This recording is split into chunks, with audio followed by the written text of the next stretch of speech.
Hello team, welcome to another ATP Geopolitics video with myself, Jonathan MS Pearce. This is a Ukraine War News Update, the first part thereof for the 8th of July 2025.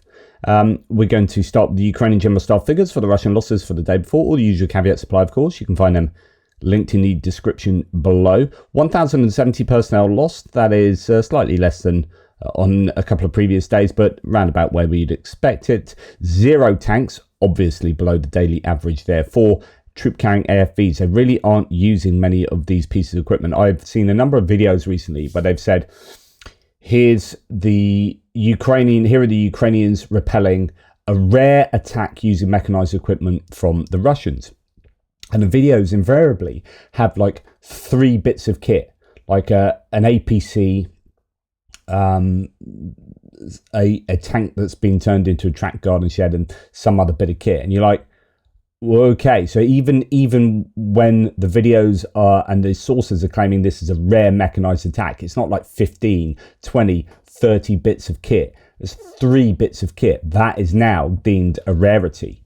So that's an indication that we're seeing an awful lot of motorbike usage and quads and whatnot, and just infantry being used. So fascinating that's the state of play at the moment.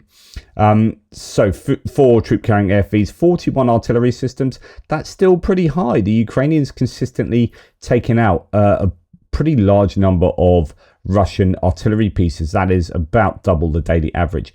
2 multiple launch rocket systems and 86 vehicles and fuel tanks. Probably a good day to get back into looking at Dell's stats. So Dell does the presentation of all these general staff figures and puts them into an Excel spreadsheet. They're available, linked in to the description below on every day that I do this video. I'm just going to now get rid of my face here so we can see the trend lines that are developing. Now, when the blue line, that's a total number of losses, is steeper, it's reflecting larger losses. So if you look at the shallow line here, that means that every day you're adding only a little bit on to the day before, to the total, sorry. And then when you start getting larger losses turning up here, so each orange bar is a day of losses in whatever category we're talking about. We're talking about vehicles and fuel tanks here. The steeper it is, the heavier the losses on a daily basis. And so you've got really heavy losses in this section. That's the section you'd expect to be the steepest in the blue line. That's a total number. And then you can see it's starting to tail off and get shallower in this section here, because, and here this purple dotted line is the trend line, and you can see it going downwards there. So that is suggesting that the trend at the moment is that the vehicles and fuel tanks are we are seeing fewer losses. In fact, we were seeing, 312 in one day, 232 there. We had some days of really high losses. That has significantly dropped off. Let's go to look at personnel losses.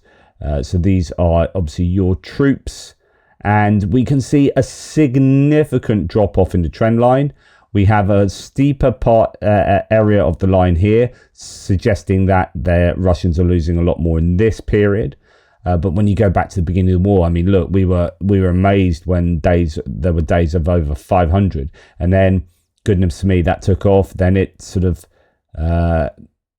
plateaued, and then when you get into probably October time in 2023, when Avdiivka was being attacked, huge losses there, and then really significant losses during this winter period, and then it has been tailing off ever since. So yeah, that is the personnel losses that we are seeing at the moment. In terms of tanks, we have seen that really drop. Look at that tells a story. So the very shallow gradient there suggests it is somewhat plateauing, much steeper around here, which should be in October 2020. So this is the time of the Avdiivka offensive, when they were sending in sort of columns of 40 odd vehicles, and they were getting absolutely shellacked, although they obviously did take the land, but that's predominantly because of the guided glide bombs that were raining down on the Ukrainians. So significant losses right across this time period, but really started dropping recently. You can see that you've got, a day like today, 0 losses. Really low losses comparatively at the moment. And then we're going to finally just we'll look at the artillery actually after this as well. So in terms of the AFVs, the same sort of pattern that we see with the tanks, really shallow at the moment in terms of total losses, as the trend line shows that the losses have really dipped in the AFV category. Finally, artillery here, and we've actually got fairly high losses, like I just said. Looking at today's figures, 41, almost double the daily average. Here, we have significant numbers still. The trend line has been, slowly going up. There's a big dip here that doesn't seem to affect the trend line. I don't know why that is. Obviously ironed itself out. I don't know if it's a kind of a rolling. What do we have? The poly. Anyway, the Russians still losing quite a lot of artillery. It's suggesting quite significant losses on a consistent basis. So interesting. Right. Now, I spoke to Richard Woodruff yesterday, who's a British volunteer who makes drones. Fascinating chat. Please go and check it out in the live stream tab. Really worth your while. He's in Kharkiv at the moment. He was talking about his experience of having a Shahed drone almost hit their building yesterday morning. And he was talking about how the new point system is really good. So where points win prizes and each drone unit gets points for taking out certain targets. And if you increase the value of certain targets, you can have a strategic impact on the drone unit activity across the front line. So for example, with Robert Brovdi Magyar now being in charge of the unmanned systems forces and being in charge of this whole sort of project, if you like, he said we're upping the point value for drone operators. So then all these units are going out searching for drone operators. You've got aviation coming in and taking out drone units with their guided glide bombs. And there's been this real concerted effort to hit the, you want to shoot the archer rather than the arrow. But there is a drawback to that, as Richard was explaining yesterday, because a lot of these drone operators are basically sitting in dugouts doing their thing. And if you're sending a drone into a hole in the ground or into a dugout, it's very difficult to be able to prove that you have taken out a drone unit. So when you're presenting, because in order to get the points, you need to present the evidence to the commanders so that you can get the points that you believe you deserve. But if a drone team is operating, as they often do, in these kind of secreted hideouts, dugouts and whatnot, then it's very difficult to properly evidence those strikes. And so these units are having to go back sometimes to just striking people out in the open, which is easy points, taking out troops in tree lines and whatnot. It's easy points, but it's actually not as useful as taking out the drone pilots and the drone operators. So there is a bit of a challenge there. And how do you still motivate the drone units to take out drone teams when it's much harder to evidence those and therefore get the points for them? That was a fascinating little part of the conversation yesterday. And it's interesting here that we've got Magyar's birds. So they are still operating as Magyar's birds, even though he's now in charge of the overall unmanned systems forces. Today's clip, they say, takes you inside the Posadka.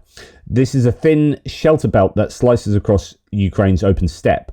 In peacetime, a Posadka is a windbreak, rows of trees planted to hold the soil, trap water, and resist the steppe's cruelty. So if you are aware, the whole Zapolysia area to the south would be a dust bowl if it wasn't properly irrigated, and that's why you've got the damming of Dnipro River, and of course the blowing up of the Novokakhovka Dam might well have affected the ability for that area to maintain its fertile, watered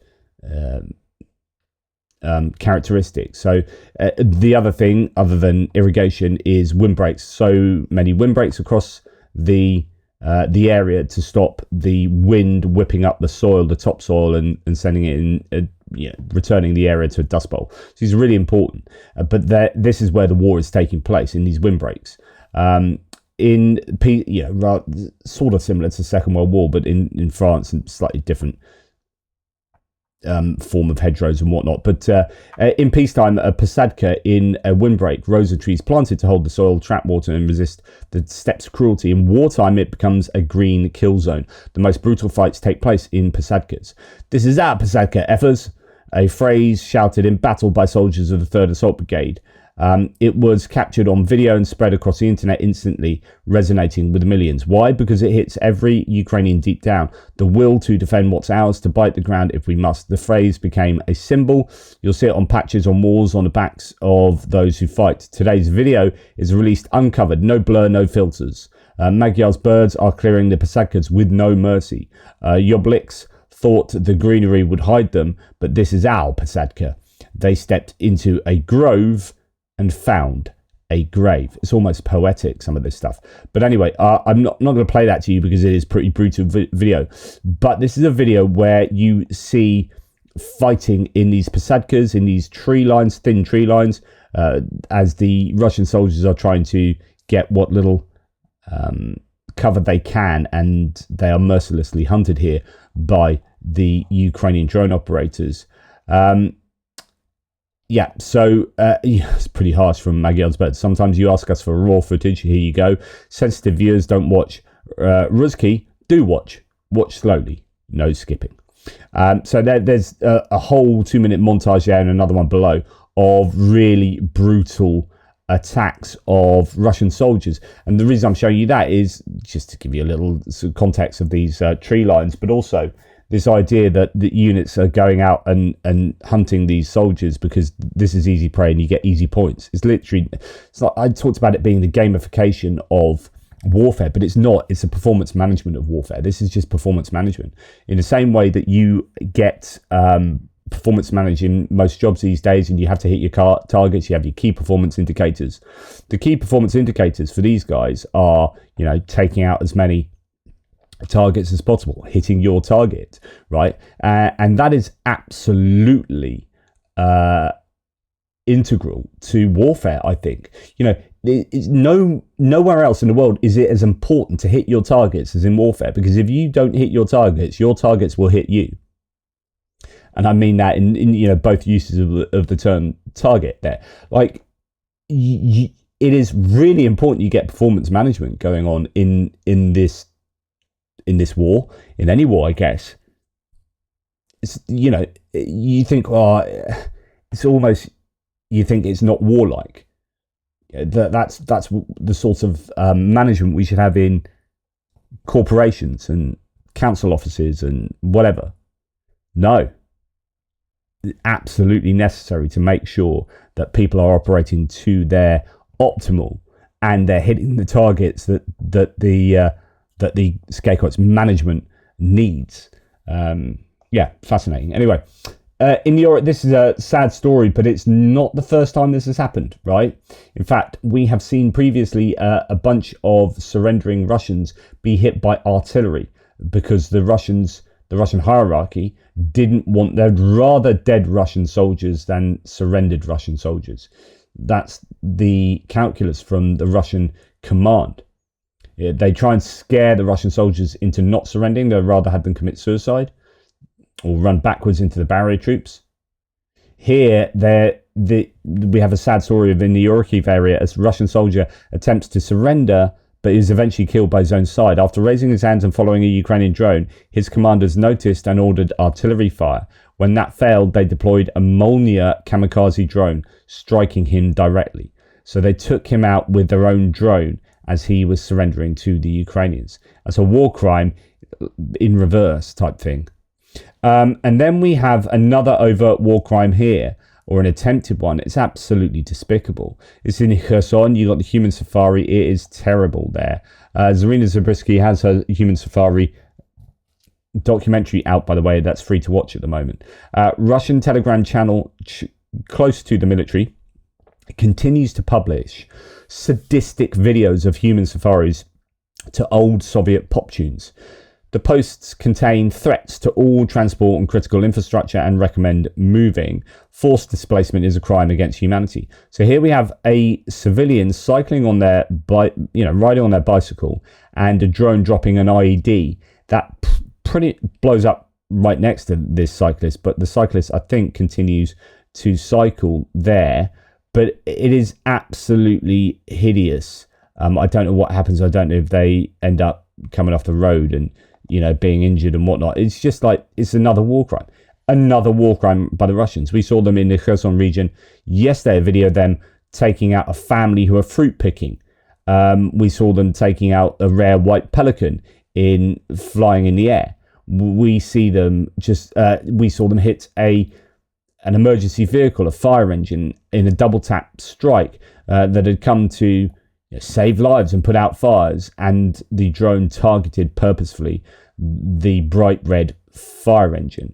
Here today, we see strikes on civilians in Kherson, and Russians attacking an animal evacuation team in Kharkiv. Volunteers from the animal rescue Kharkiv were on their way to rescue a German shepherd when an FPV hit them. Luckily, only on the reinforced rear of the car. Incredibly, they still managed to move 20 pets, including 3 puppies from Kupiansk. But that's what these humanitarian workers are having to go through, being purposefully targeted by war criminal Russians. Now here we have a video of a copter operator destroying a Russian FPV drone that was ambushed on the road lying in ambush on the road waiting for Ukrainian equipment. This is something that the Russians do quite often at the moment, which is have FPV drones fly to the roadside or even in the middle of the road, and then they wait for Ukrainian equipment to come by and then take out the equipment. So you can see that drone just sitting there on the road. You get a lot of drone operators now scouring the main supply routes to make sure that there aren't drones by the side or on the road waiting in ambush. What else do we have? Another unique Russian ramming FPV with a 3-pronged lance successfully grapples and boards a Ukrainian reconnaissance drone. The flight controller struggles to maintain level flight, but the change of the center of gravity is too much and the drone spins out of control. So here we have a trident attached to the front of the Russian drone, and it basically it's a sacrificial drone, this, and it just rams into the other drone. It doesn't explode. It's cheaper, I guess, than having to, it's much cheaper to just get an iron prong than, I guess, to attach an explosive to it. And in fact, attaching explosives to drones is a dangerous pastime. You get a lot of people dying or losing their arms and hands as a result of mistakes that happen in setting up these drones. So anyway, that's the Russians adapting their drones to their needs. We hear this morning that there was a big drone crash. This is like one of the top Russian drones crashing in Kazan. The Altius or Altair combat drone crashes near Kazan during a test flight. A Russian Sokol Altius unmanned combat vehicle crashed today during a test flight near Kazan. The drone came down near the Borisoglepsk military airfield and impacted residential houses. Residents of Kazan published footage of the Sokol Altius drone flying over the city, escorted by Cessna 337 Skymaster shortly before the crash. Sokol Altius drone flying extremely low over residential houses there just before the crash. And you can go and check all these videos out, but it's a fairly sizable drone, this. Sort of like your Reaper, MQ-9 Reaper drone.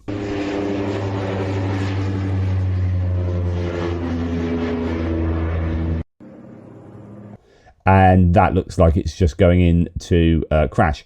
Footage from the crash site of the Russian Altius drone, a wing with military camouflage is visible there. So, Republic of Tatarstan, Kazan, Russia, during test flight, Russia's newest Altair type drone, considered an analog to the American MQ-9 Reaper, crashed into a residential building. So this is a pretty sizable drone.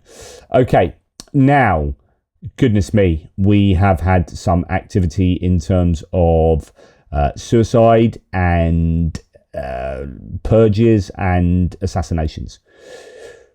Yesterday, I reported to you that the transport minister resigned because of the chaos at the airports. And he was a former governor of Kursk. I think he was handpicked by Putin. So he's seen as quite a man for the future, maybe, and by Putin himself. Now, pretty much as soon as he resigned yesterday, he committed suicide. And this may well have been an actual suicide, but I'm not sure, to be honest. Former transport, apparently he shot himself with a like an event gun, a sports gun, I think, or something, sports pistol. Former Transport Minister Roman Starovoit was found dead after being fired. The Telegram channels 112 and Buzzer, which were close to the security forces, reported.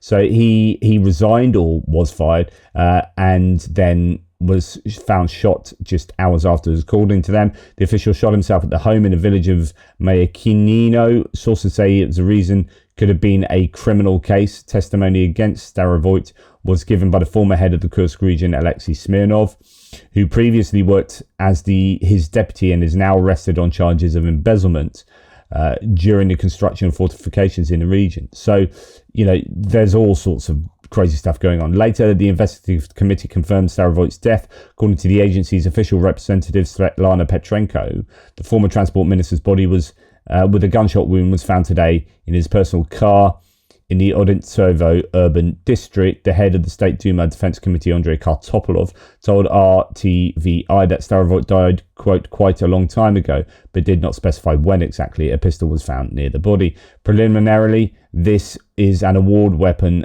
that the official received from the Ministry of Internal Affairs. So yeah, a war weapon, not a sports weapon, for assisting in completing tasks, Mash writes. On July the 7th, Putin dismissed Starovoit from his post as the head of Russian Ministry of Transport. No reasons were given for the resignation. Starovoit took over the ministry in May 2024. Before that, since October 2018, he was governor of the Kursk region. Okay, so that happened. So he died, and here is his car. Footage shows a scene of his potential suicide. Shot himself with a war pistol in his Tesla. Per sources. And then we heard that on the same day Russian Transport Minister Roman Starovoit was found dead by suicide, another official at the same ministry, Andrey Korneychuk, reportedly collapsed and died during a meeting. He was 42. Reports come from Buzzer and Shot. And this happens quite often, where you end up having people dying from heart attacks who are rather too young to die from heart attacks. So it definitely looks dodgy. Right. Astro report today, Andrey Korneychuk, deputy head of the Land Fund Department, died at work at the Russian Ministry of Transport. This is reported by Buzzer and Shot Telegram channels. It's claimed the 42-year-old suddenly stood up during a meeting and fell down dead. Doctors were no longer able to help him. So, yeah, lots going on there. What does Special Kherson Cat say? During a working meeting, he died. According to Russian media, he suddenly experienced heart problems, stood up from his desk and collapsed. Then we hear that in Russia, Colonel General Viktor Strigunov, former first deputy head of the National Guard, the Rosgvardia, has been arrested and transferred to the Lefortovo prison in Moscow. His detention is linked to allegations of embezzling budget funds during the construction of a military training facility near Novosibirsk. So he has been arrested, and actually not just him. Putin's purges in Russia continue. Advisor to commander of Rosgvardia, Viktor Zolotov, and former deputy commander himself. Oh yeah, no, that's the same guy. Sorry, I thought earlier that was Zolotov was arrested. No, so you've got another big arrest there, and then you've got Deputy Chief of General Staff Colonel General Khalil Arslanov. Was being sentenced to 17 years in prison for passing off Chinese networking routers as domestically produced for secure military use, and thereby embezzling $75 million. You just know it was a TP link. So this is a chap who had already been arrested, now being sentenced, and it just shows that there is, we know corruption's rife through the armed forces, and I guess everyone is at it pretty much, And the FSB know that everyone's at it, and they let everyone be at it, because when it's convenient for the FPV to arrest them, to get rid of them, they've got something on everyone. So you allow corruption to take place because it will be future leverage. And that appears to be the case. And then it allows purges to happen. Anyway, bad couple of days, I think, for the Russian armed forces and for the government in that respect. And then we hear that in Moscow, a car exploded and caught fire in a parking lot on Beskudnikovsky Boulevard. Apparently, it was a Russian officer inside. So it looks like there's an assassination to add to a couple of suicides, an arrest and imprisonment, and a sentencing. I wonder who's next. Is this statement from Max 25? A warehouse in Yekaterinburg almost completely burned down. At the time of the last update from the Russian Ministry of Emergency Situations, the fire area was 2,500 square meters. It looks like a fairly significant fire there in Yekaterinburg. I don't know if it has any military connection. I don't know what the cause of that was, so we'll just put it down to #RussiaOnFire, but pretty significant blaze there. Right, let's move on to distant strikes. Not too much detail coming out from either side, to be perfectly honest. 54 drones sent into Ukrainian airspace, which isn't a huge amount, thankfully. 26 were shot down, 8 were suppressed by electronic warfare. Note again that the number of drones taken out by electronic warfare has now dipped an awful lot on a consistent basis. So conventional strikes are doing most of the heavy lifting, and I wonder what percentage of conventional strikes are interceptor drones. That'd be interesting. Another 4 S-300, S-400 air defense missiles sent in their ground attack mode, probably at Sumy. It's going to be either at Sumy or Kharkiv. I would have thought they are the places that are close enough. The Ukrainians definitely need to find out where they're being fired from and take out that battery, because it's very difficult to shoot these down. It's just not long enough to react, and they have a ballistic trajectory, so really difficult. Another 4 sent last night. That's 4 each night for the last 3 nights, and none of them get shot down. Right, yesterday was an absolutely hellish day in Zapolysia morning. There, as the Russians, overnight and into the morning, were paying a lot of attention to Zapolysia. Russia, still a UN member, launched 6 Shahid strikes, acting once again like the terrorist state it is. Residential buildings and a university facility were damaged. Rescue teams were working at the scene. So that was yesterday daytime, after the strikes from 2 nights ago. Then there were claims that the Russian forces were throwing Tornado S multiple launch rocket strikes at Kramatorsk. So remember, you got Konstantinivka, Druzhkivka, Kramatorsk, Slovyansk, Siversk, that kind of semicircle. They just get an absolute pounding on a daily basis because they're relatively close to the Russians, indeed, using apparently multiple launch rocket systems. Tornado S is which version is that? Developed by Russia. It has guided rockets rounds with a range of 72 miles, 120 kilometers. So this is the equivalent of, I think, the HIMARS. So that is definitely a challenge there for the Ukrainians, as the Russians are using their HIMARS equivalent. It actually has a longer range than the normal HIMARS rockets that the HIMARS send, or missiles that the HIMARS sends. Okay. Right, moving on. Melotop down in Zaporizhia region, occupied Zaporizhia, was hit. 7 explosions were reported this morning by local residents there, and that looks like it could be good news for the Ukrainians. Melotop has been hit. It used to get hit, really quite a lot, and Tokmak not so much these days. I don't know why. Maybe it's not used as such a major staging area. And the Ukrainians have struck a major oil refinery over the last couple of days, as of 2 nights ago. Located roughly 500 kilometers from Ukrainian-controlled territory, the refinery is among the largest in southern Russia, in Krasnodar Krai, producing over 6 million tons of fuel annually. So Krasnodar Krai is just over the Kerch Bridge, that kind of area, and then quite a bit down the coast. So that's... I don't think it was a major strike. It was workshops. One of the technological workshops was hit, but the Ukrainian drones did attack that Ilsk oil refinery in Krasnodar Krai. Okay, So as I said, not too much news either way. It's not to say things didn't happen. We just haven't heard yet.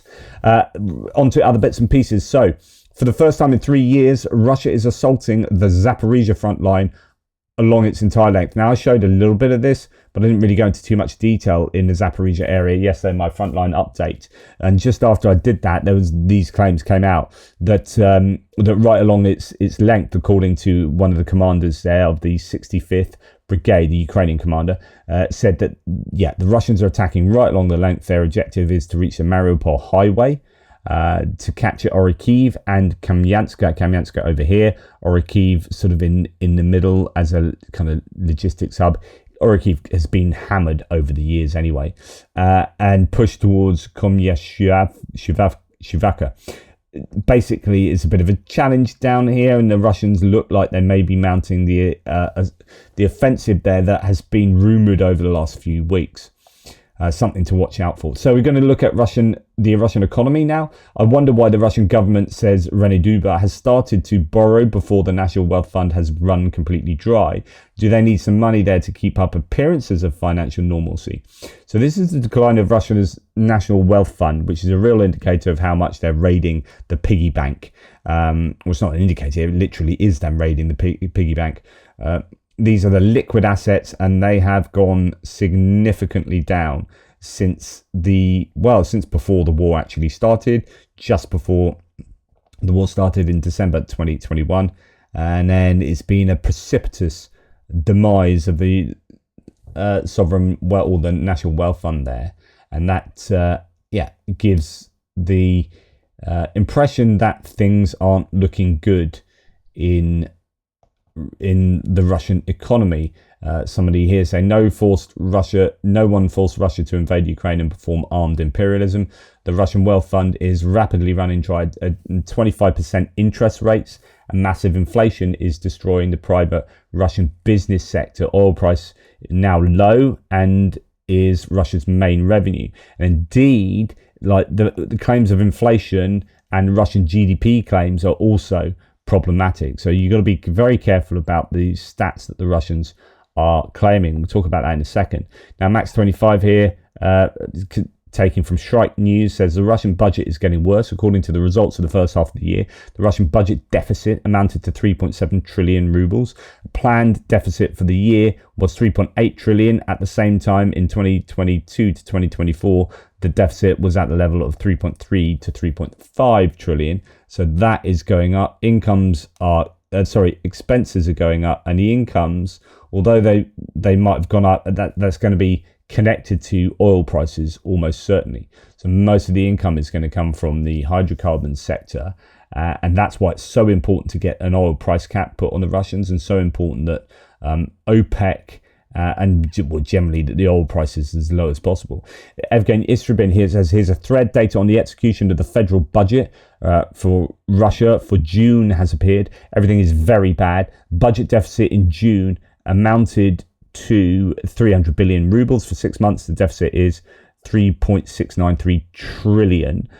So it's looking bad here. So you can see the red line is 2025, and it is at the moment below everywhere else, every other year previously in recent time. It's an interesting trend that happens here, a pattern. So I don't know why it goes from January to February like that, and then up a bit in March. Obviously some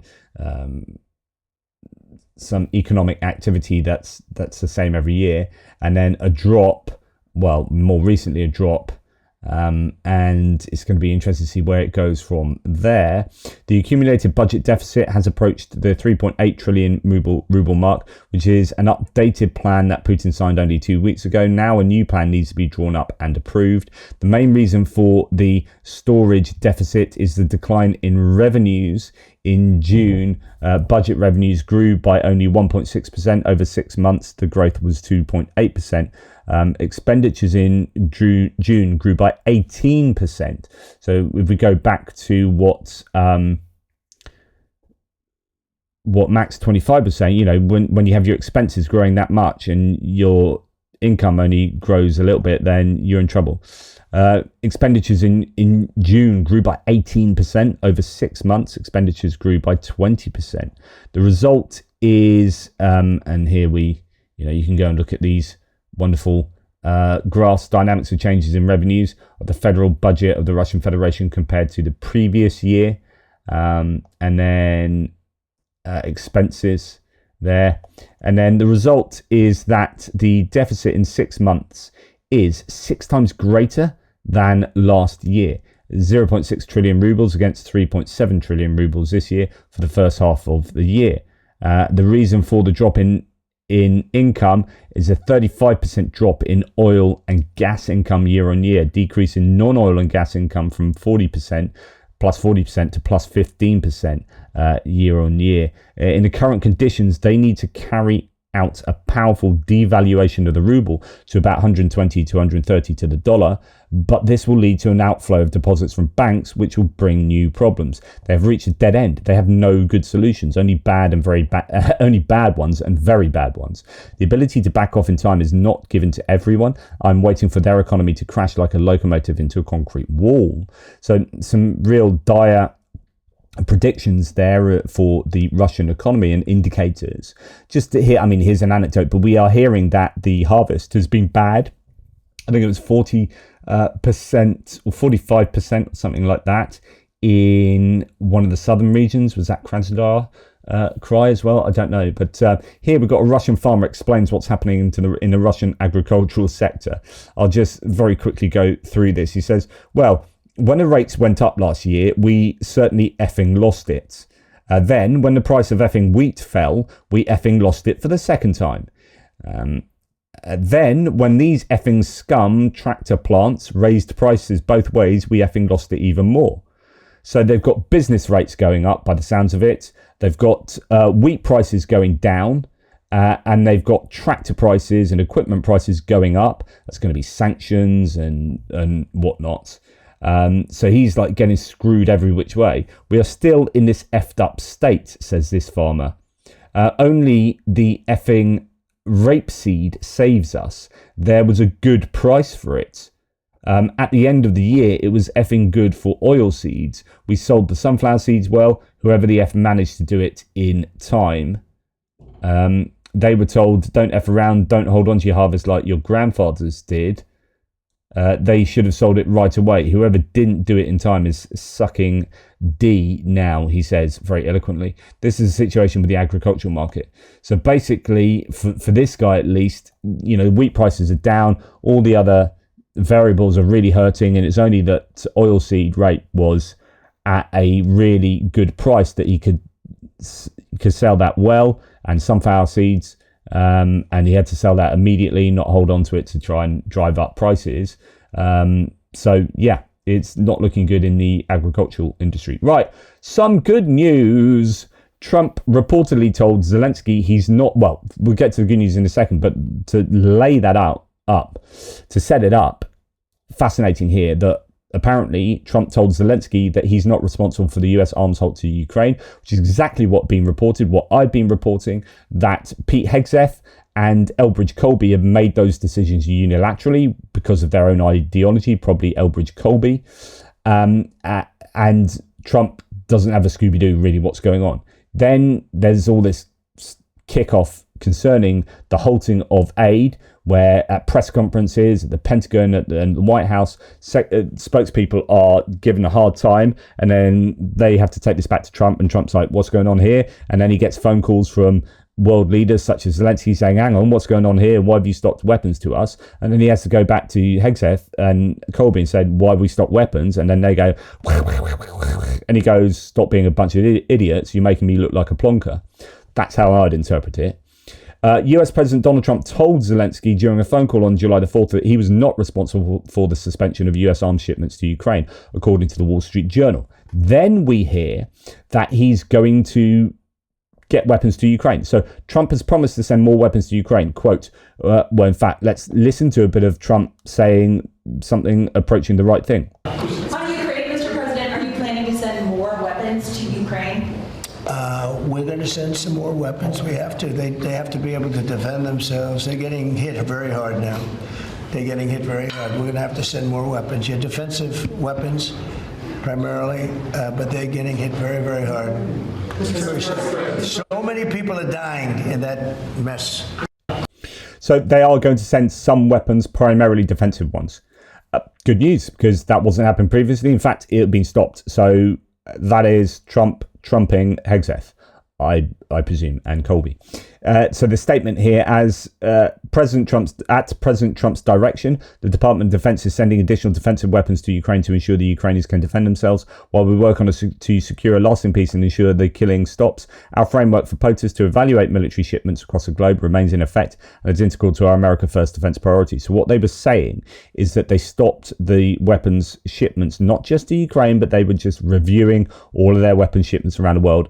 I think that was an absolute balderdash, and that they had stopped it for Ukraine partly on ideological grounds. You know, it could well be that, you know, Israel and China come first, and so therefore we want to just deprioritize Ukraine, or it's just like, I hate Ukraine, so that's happening. So either are plausible from Colby's point of view, but so that is good that the weapons at least appear to be back on the agenda. Then Trump also said, I'm not happy with President Putin at all. If I can stop a war, you know, because I have an ability to do so, I'm disappointed, frankly, that President Putin hasn't stopped. I'm not happy about it either. So we're starting to see some more critical language, you know, that we should have heard in January 2025, but we didn't hear it. We heard all this language of appeasement. Now we're starting to see, I think, a frustration being expressed more openly by Trump. And that's good news for Ukraine. Weapons are going, you know, better late than never. It shouldn't be, remember, you shouldn't be congratulate Trump for doing this, because that's the old George Orwell 1984. Oh, we've cut chocolate rations by 50%, right? And then 2 weeks later, oh, we've raised chocolate rations by 10%. And everyone's like, yay, well done, big brother, well done, the government. You've raised chocolate rations by 10%. That's amazing. Yeah, but they just reduce it by 50%. So you're down 40%. So what are you congratulating the government for? What are you congratulating Big Brother for, or whatever? The state. So, yeah, we can congratulate Trump for reinstating weapons, but those weapons are paltry in comparison to what was going prior to January 2020. So just be careful about that. And just another warning about fake accounts online. There are so many of them. In fact, I would say most blue ticks getting involved in political talk are Russian or foreign trolls. Here, Bricktop Nafo says, got him. So Doge Designer, who's quite a prevalent MAGA pro Elon Musk, pro Doge account, accidentally let it out that they're actually based in India. TikTok is banned here in India. And Doge designers like, the people want change, American flag, American party, blah, blah, blah. So this is a pro Elon Musk troll account that loads of people look at and, you know, they look at now. But you go back to 2023 and you find out that, oh, yeah, there they go. Showing that actually they're from India.